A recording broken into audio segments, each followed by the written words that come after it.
오늘 본문 1절의 말씀은 이렇게 시작합니다. 제가 읽어드리겠습니다. 여호수아가 나이가 많아 늙음에 여호와께서 그에게 이르시되 너는 나이가 많아 늙었고 얻을 땅이 매우 많이 남아 있도다 라고 말씀하세요. 오늘 본문은요, 가나안 정복 전쟁을 매듭 지으면서 위대한 지도자였던 여호수아에게 한계가 다가왔음을 말합니다. 이것은 하나님께서 세우시고 또 이끄셨던 여호수아의 역할이 다했음을 의미하기도 합니다. 이때 여호수아의 나이가 약 90세에 가까웠을 것으로 추정합니다. 그렇게 여호수아가 아직 기력이 있고 판단할 능력이 있을 때 그가 없는 이스라엘을 준비하는 시간을 하나님께서 주십니다. 그것은 그토록 공들이고 또 힘을 썼던 가나안 땅을 이스라엘 지파들에게 분배하는 일이었습니다.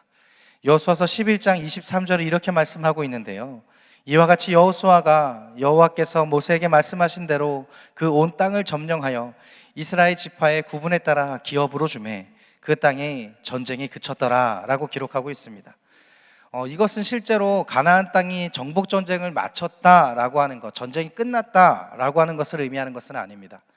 하나님의 계획과 그 방법에 따라서 하나님이 정하신 여호수아의 전쟁이 그쳤다라고 하는 것을 의미하는 거죠. 하나님께서 이스라엘 그 백성이 요단강을 건너서 가나안 정복 전쟁을 시작하면서 가나안의 정규군을 괴멸시키고 전쟁의 주도권을 이스라엘에게 주셨습니다. 여호수아의 가나안 정복 전쟁은 가나안의 그 주력군을 정예군으로 빠르게 치고 빠지는 식으로 그 전쟁을 치렀습니다.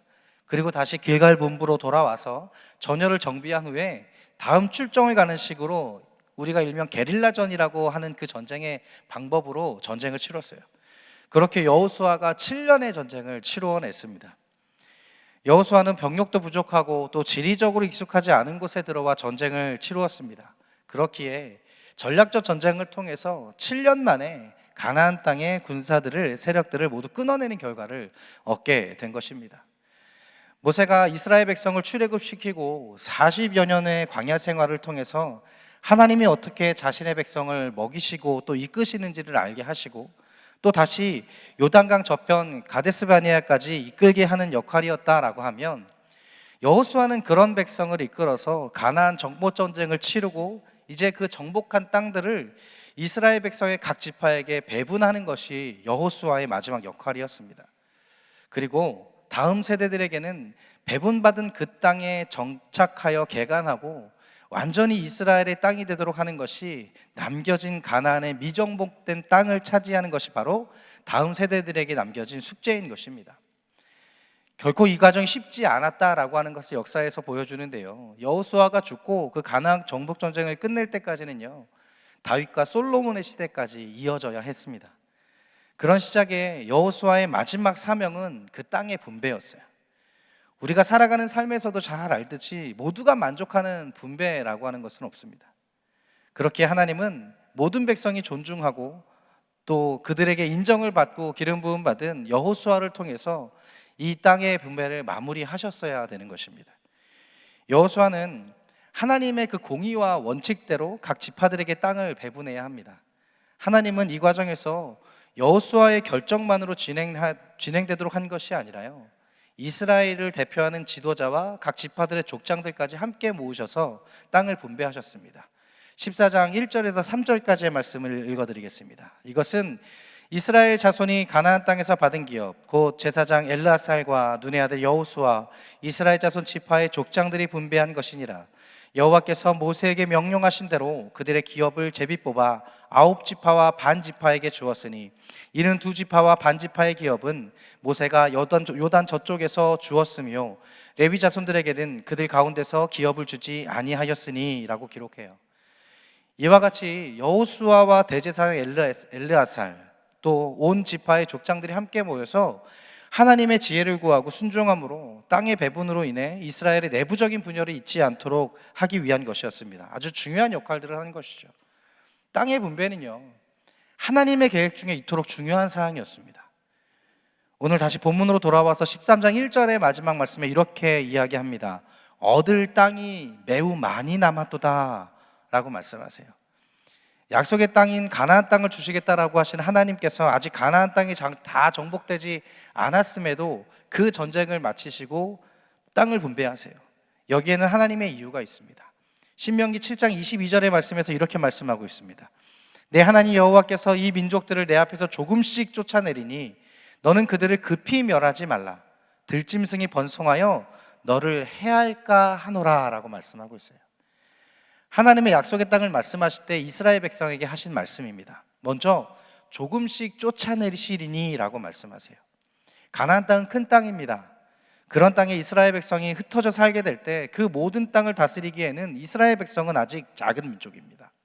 그렇기에 하나님은 이들이 분배받은 땅에서 번성하여서 그때가 이르러 가나안 땅의 소산을 넓혀가기를 원하신 것입니다. 이것은 맡을 수 있는 만큼의 분량을 주시는 하나님의 속성을 나타내는 것입니다. 우리가 감당하지 못할 것들을 우리에게 짊어지게 하시고 꾸중하시는 하나님이 아니라는 거죠. 그렇기에 우리가 할 수 있는 만큼, 또한 우리가 성장하여 이룰 수 있는 만큼 우리를 기다려주시는 하나님이십니다. 둘째로 이스라엘 백성에게 영적인 긴장감을 가지길 원하셨습니다. 아직 미정복된 적들이 있다라고 하는 것을 잊지 않고 들짐승이 번성하여 자신을 덮칠 수 있음을 늘 긴장하면서 스스로 성장하고 정복해야 할 땅이 있다라고 하는 그 목표의식을 가지기를 원하셨어요. 미정복된 땅을 향하여 나아가고 마침내 하나님의 온전한 약속의 땅을 이루어내는 백성이기를 하나님 원하셨던 것입니다. 하나님께서 아직 완전히 정복되지 않은 땅까지도 분배하셨다라고 하는 것은 반드시 이 땅까지도 정복해야 한다라고 하는 하나님의 영적인 도전을 함께 배분한 것입니다. 그것은 하나님의 약속을 의심하지 말라는 뜻이기도 합니다. 그 좋은 땅을 더러운 삶으로 타락시키고 있는 그 가나안 민족을 하나님께서 쫓아내시겠다라고 여호수아서에서 계속 강조하고 있습니다. 그 약속을 따라서 여호수아는 정복전쟁을 치루었고 그 결실을 다음 세대들에게 믿음의 유산이 되어서 배분하고 있는 거예요. 하나님이 약속하신 땅이라고 해서 가만히 앉아서 받을 수 있는 것이 아니라 그 약속한 땅을 이루기 위해서, 얻기 위해서 우리에게 영적인 애씀이 있어야 한다라고 말씀하시는 것입니다. 하나님은 우리에게 공짜로 떡을 주시는 분이 아니에요. 우리에게 떡을 먹을 수 있는 기회를 주시고 그 기회를 넘어서 떡을 우리가 만들 수 있는 비전을 주시는 게 하나님이십니다. 믿으십니까? 스스로 땀을 흘려서 그 비전의 열매를 먹을 수 있게 하시는 분이세요. 그 모든 것은 자식이 성장하여 이루기를 원하시는 그 하나님 아버지의 마음입니다. 땅의 분배는요, 감당할 수 있는 만큼의 땅을 분배하는 것입니다. 민수기에서 하나님은 인원이 많은 지파에게 더 많은 땅을 주시라고 하셨습니다. 그 많은 땅은 특권일 수 있습니다. 그러나 그 특권이 있는 자에게 하나님은 더 많은 책임을 물으십니다.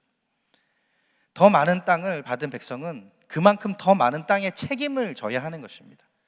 하나님이 더 허락하셨기 때문에 하나님의 책임도 더 많은 것입니다. 이스라엘의 땅의 배분에 이런 하나님의 마음이 다 녹여져 있습니다. 그리고 땅은 곧 기업입니다. 그렇기에 더 많은 기업을 받는 자들은 더 많은 이스라엘의 책임도 함께 주어지는 거예요. 하나님은 땅의 분배에 대해서 제비뽑기를 위해서 땅의 위치를 정해주셨습니다. 이것은 인구의 인원수에 따라 면적을 정하지만 땅의 위치는 제비뽑기를 통해서 하나님이 정해주시겠다라고 한 것입니다. 하나님께서 각 지파의 재능과 성격에 따라서 그 제비뽑기를 통해서 하나님 맞추어 주시는 것인데요, 이스라엘이 어떻게 땅이 배분되었는지 우리 지도를 좀 함께 보면서 설명드리겠습니다.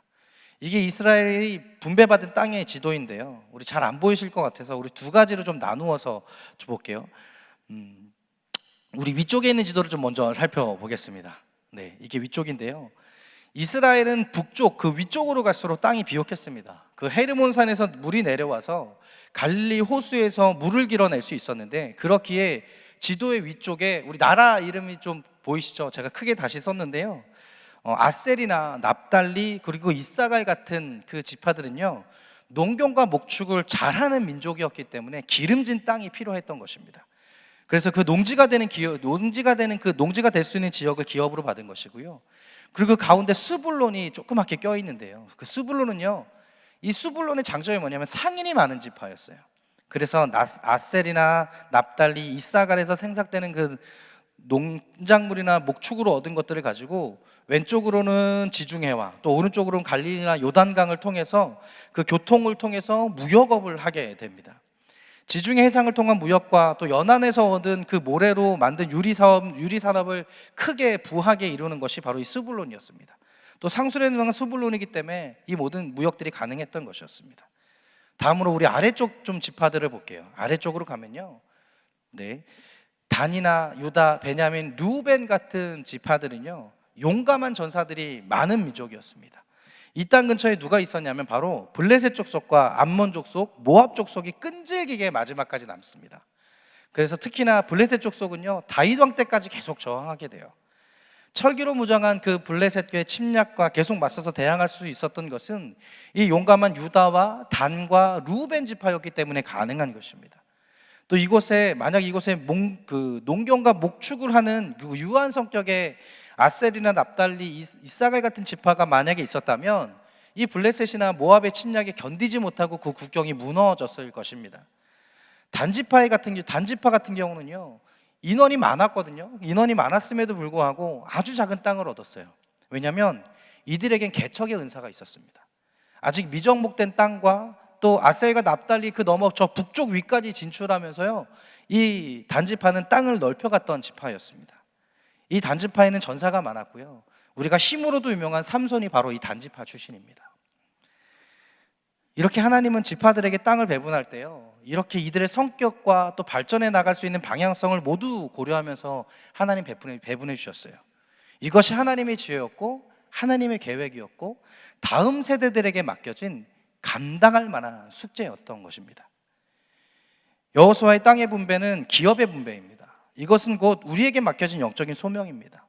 나에게 작은 기업을 받았다라고 해서 낙심할 것이 아니라, 크다고 작다고 우리의 소명이 비교되는 것이 아니라, 우리는 우리에게 맡겨진 그 믿음의 소명을 다하는 것에 우리의 책임과 의무가 있는 것입니다. 그 소명이 크기에 우리의 마음이 있어서는 안 됩니다. 중요한 것은 내가 선 자리, 내 기업이 나에게 맞는 땅이고 그 땅 위에서 하나님은 신실하심을 요구하시는 것이에요. 오늘 이 말씀을 통해서 우리는 여호수아의 그 리더십과 이스라엘 민족이 함께 모여 살던 가나안 정복기를 지나서 이제 이들이 각자에게 맡겨진 믿음의 기업의 성장의 시대가 왔다라고 말할 수 있습니다.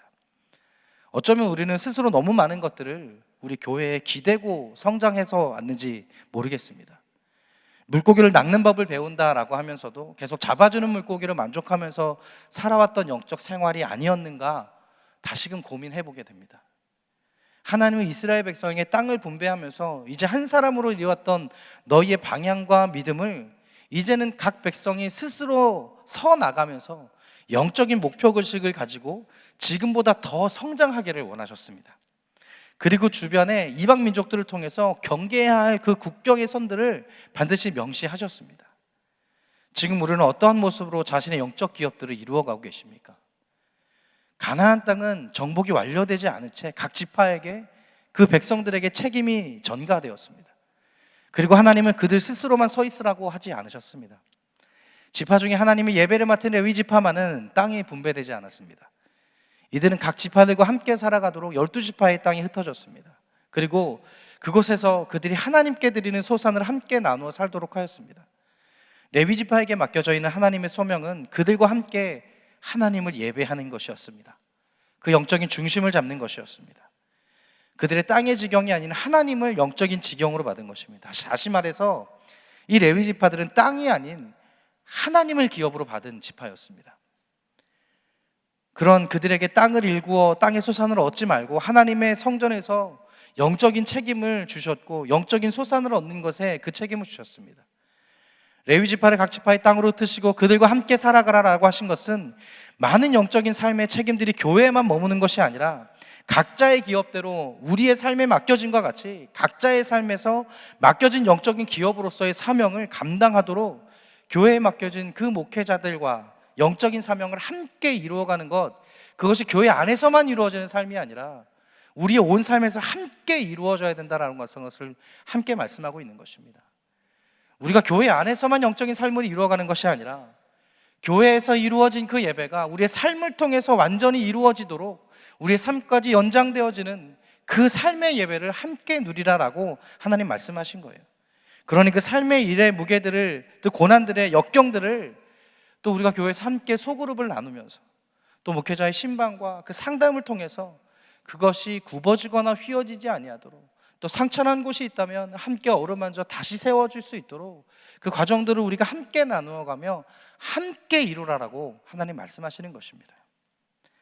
하나님 우리에게 성품과 성격의 역할에 맞도록 그 기업을 맡겨주신 분이에요. 그리고 우리에게 맡겨진 기업이기에 하나님의 마음이 있는 곳에 그 마음을 나누어 주는 것도 우리의 책임인 것입니다. 여호수아서 19장 9절의 말씀입니다. 시므온 자손의 이 기업은 유다 자손의 기업 중에서 취하였으니 이는 유다 자손의 분깃이 자기들에게 너무 많으므로 시므온 자손이 자기의 기업을 그들의 기업 중에서 받음이었더라 라고 말씀하세요. 우리 지도를 다시 띄워주시겠어요? 네, 유다가 가장 큰 땅을 받았다라고 했습니다. 우리 지도상에서 보기에도 유다가 가장 큰 땅이에요. 사람이 가장 많은 지파였기 때문입니다. 지도를 보면 유다 지파의 땅 한가운데에 시므온 지파가 자리하고 있어요. 원래 이 모든 것이 유다 지파의 땅이었습니다. 유다 지파가 배분받은 땅이에요. 근데 이 시므온 지파는요, 광야 시절에 반역을 해서 완전히 쪼그라드는 지파였어요. 인원이 정말 많은 작아져 버린 지파였습니다.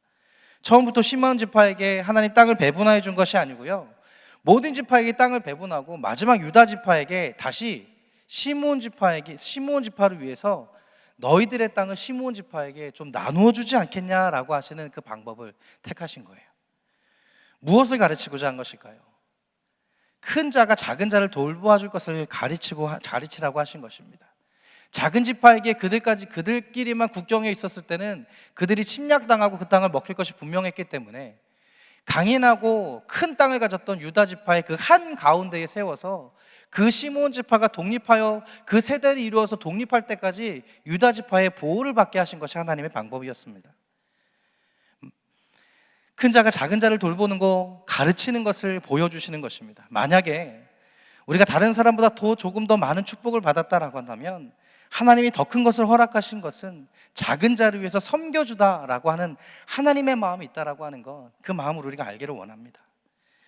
유다 지파에게 시므온 지파를 위해서 너의 땅을 내주어라 하셨던 하나님의 마음은요, 그 광야의 반역을 통해 온 지파에게 해를 주었던 그들까지도 너희 가운데서 품어내라라고 하시는 하나님의 마음이 있는 것입니다. 사랑하는 서연의 영가족 여러분, 모세로부터 또 여호수아에게, 또 여호수아에서 각 지파에게로 하나님의 기업이 맡겨졌습니다. 그리고 하나님은 남겨진 가나안의 불의한 족속들로부터 너희를 지키는 것을 넘어서서 그 불의함을 정복하고 온전한 하나님의 약속의 땅이 될 것을 믿음의 유산으로 우리 가운데 남겨주셨어요. 그 과정에 하나님은 우리의 성품과 우리의 비전의 열매를 맺을 수 있도록 우리가 감당할 수 있고 성장할 수 있는 만큼의 기업을 주셨습니다. 우리가 품어야 할 우리 안에 작은 자들을 위한 넉넉함도 우리 가운데 허락하셨습니다. 또 홀로 가는 것이 아니라 하나님의 기업으로 받은 레위 지파된 저희들도 함께 허락하셨습니다. 교회에 많은 것들로 맡겨졌던 신앙생활을 넘어서 각자의 삶 그 자체가 교회가 되는 영적 기업들을 이루어 나가시는 서영 영가족들 되시기를 간절히 소망합니다. 그리고 우리를 향한 그 믿음의 스토리를 함께 나눌 우리 교회의 많은 교인들, 또 우리의 소그룹들, 또 우리의 구역장님들, 또 교구장님들, 또 믿음의 선배님들, 우리 전도의 식구들, 그 많은 사람들이 우리의 각자의 그 믿음의 스토리들을 함께 나누어 가고 함께 성장하고 함께 그것들로 서로가 또 위로가 되어지는 시간들이 되기를 간절히 소망합니다. 그것이 우리의 각자에게 맡겨져 있는 삶의 분배일지 모르지만, 그러나 그것을 또 우리가 함께 모여 함께 이루는 것이 우리 가운데 맡겨져 있는 가나안 땅과 같습니다. 하나님은 우리에게 서연이라고 하는 영적 분배의 땅을 주셨어요. 그리고 각자의 삶과 가정과 일터와 사업장들을 우리 가운데 분배하여 주셨습니다. 우리가 교회에서 믿음을 세워가고 믿음의 이야기들을 나누며 함께 성장하고 또 그 예배를 통해서 주신 하나님의 마음을 함께 나눔으로 우리에게 맡겨진 각자의 삶과 그 터전과 가정 가운데 그 믿음의 이야기들이 흘러가기를 간절히 소망합니다. 또 흩어져 있는 삶이기도 하지만 또 교회로 모이는 한 백성이며 한 가족입니다. 우리에게 맡겨진 그 믿음의 분배들을 잘 세워나가고 영적인 믿음의 유산을 세워가는 그 인생 스토리에 우리 서연이 함께 하기를 소망합니다. 약속의 땅, 그 가나안 같은 서연교회가 우리 영적인 삶의 이야기들을 공존하며 또 믿음과 축복의 가나안 같은 서연교회로 또 우리 영가족들의 온 가정이 함께 세워지기를 간절히 소망합니다. 그건 지금의 우리의 스토리일지 모르지만요, 하나님께서 이 가나안 땅을 통하여, 가나안 땅의 분배를 통하여 이스라엘 백성에게 맡겨 놓으셨듯 우리는 또 그 스토리를 통해서 우리의 다음 세대들을 준비해야 합니다. 우리가 지금의 삶을, 지금의 영적인 스토리를 어떻게 이끌어가고 있는지, 우리 분배받은 땅을 우리가 어떻게 일구어가고 있는지는 우리 다음 세대들에게 그 믿음의 유산이 남겨질 때, 그 믿음의 유산이 넘겨질 때 우리가 잘 알 수 있게 됩니다. 우리가 그 다음 세대들에게 이 서연의 믿음의 유산을 남겨줄 때 하나님 가운데 잘했다 칭찬받을 수 있는 우리 서연이 되기를 간절히 소망합니다. 그런 꿈을 꾸며 이 가나안 땅과 같이 맡겨진 서연의 이 교회들을 우리가 잘 이끌어 나가고, 우리 각자에게 맡겨져 있는 그 삶의 터전에 분배받은 땅들 가운데에 삶의 영적인 스토리들을 잘 세워나가시는, 그렇게 축복받는 우리 서연의 영가족 되시기를 예수 그리스도의 이름으로 축복합니다. 우리 말씀을 기억하면서 함께 세 가지의 결단의 기도를 고백하겠습니다. 우리 첫 번째 기도 제목입니다.